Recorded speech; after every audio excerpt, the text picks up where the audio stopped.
बदनी सुहानावेले ये सखी आधी आधी रतिया के आवेले गोरे बदनी सुहानावेले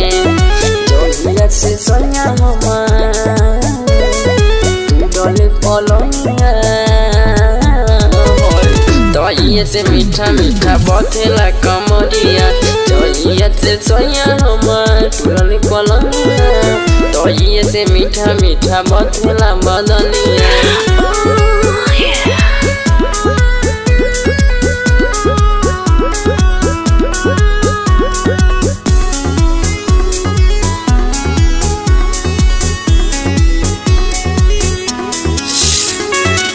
मेरी मेरी घोड़ावे में घुसेले खाली होठल लिया के चूसेले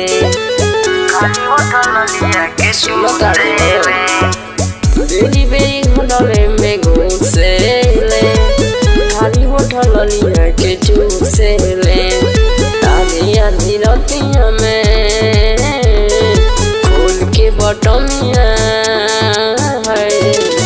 का जानी का कइले टूटेला बदनिया आधी आधी रतिया में खोल के बटमिया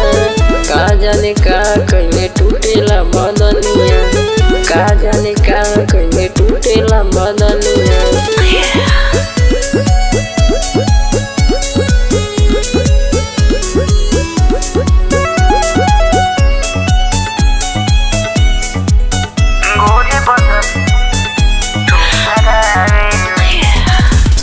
जिसमें दरदीना माने ले रुचि राजू राजू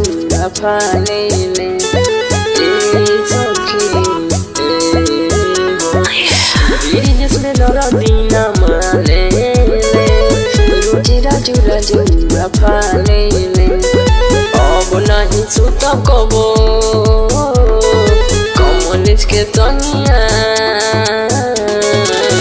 का जाने का कइले टूटेला बदनिया अब नहीं सुत कबो कमलेश के सनिया का जाने का कइले टूटेला बदनिया